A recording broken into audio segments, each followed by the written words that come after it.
and welcome to the incredible Pagani Zonda, which is now available with added excellentness. Richard Hammond said he wanted to drive this new version, but was insistent that he had to get in the mood first, which he said meant that he had to go to the south of France.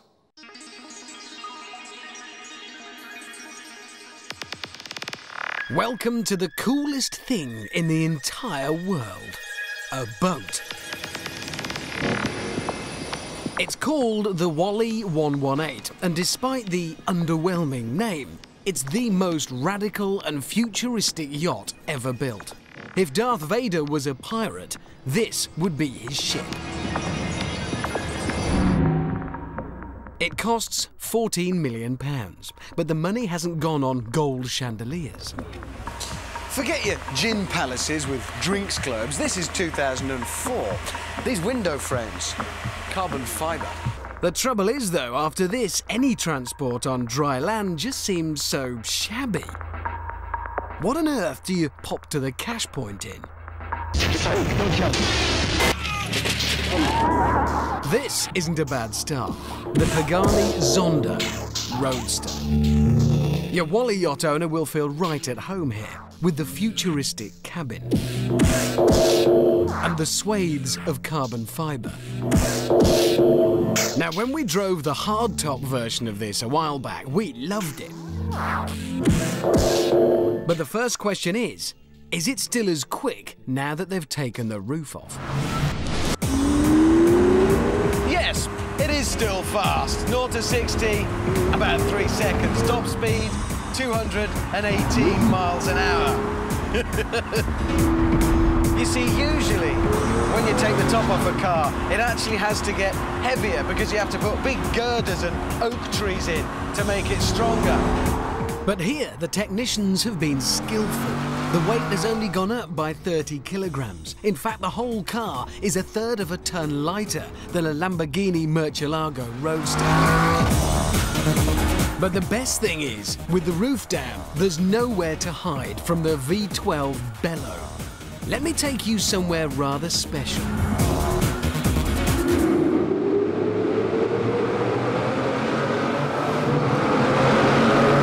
There are demons in here, and I'm driving one.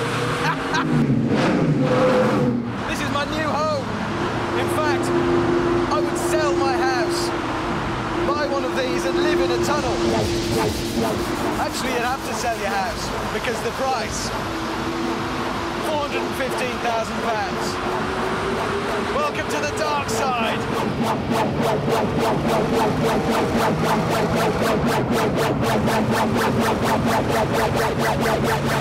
This is like nothing I have ever experienced. This is life-changing. I shall emerge a different man.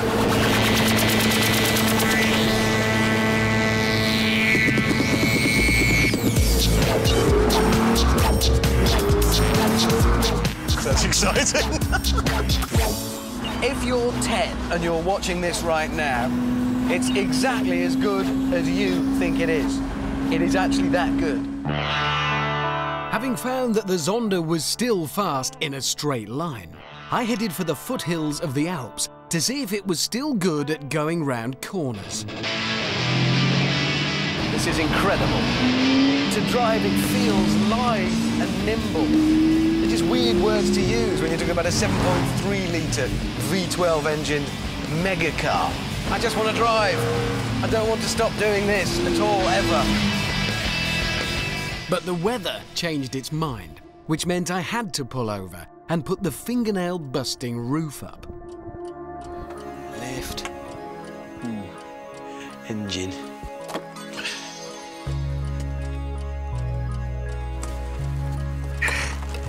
Brilliant, isn't it? Well, a Peugeot for a few grand and it's one button.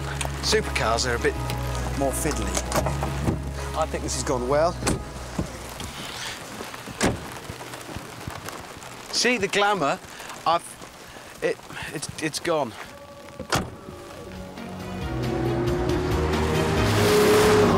Okay, this is suddenly a very different experience.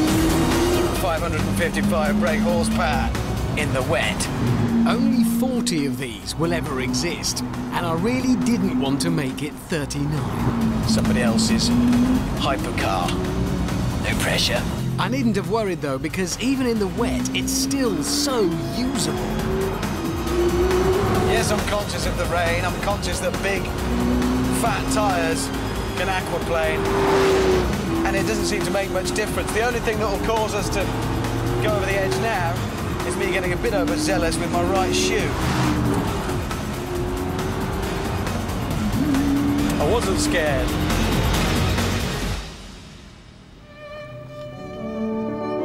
I love this car. It's got all the weapons-grade engineering underneath, and yet it's still outrageous enough, still just vulgar enough to be the perfect Playboy's wheels out here on the Riviera.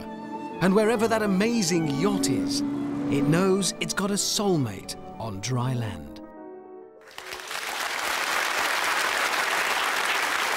If I may just have a moment here. Oh, no, it can't. What? It cannot do, as you claimed in the film, 0 to 60 in about 3 seconds. Oh, well, all right, 3.7 if you want to be specific. That is about 4 seconds. Well, look, either way, Mr. Pedantic, however you look at it, it is a glorious car. I adore the Roadster Zonda, I do. I mean, OK, the Ferrari Enzo or maybe the Porsche Carrera GT are technically better cars, but for a sense of theatre and almost pantomime, it is impossibly glamorous. Honestly, I thought I'd feel silly in a car that over the top, but I felt brilliant. And then when I went into that tunnel, This is bad news, ladies. Very bad news. Little Richard has fallen in love with a ton and a bit of Kevlar and wires. Yeah, I think I have this They'll in the big all one. come down here. They'll all come down with the bare midriffs and Richard and Hammond written on it like that. And it's no good, he's gone. I love it. I think this is the big one.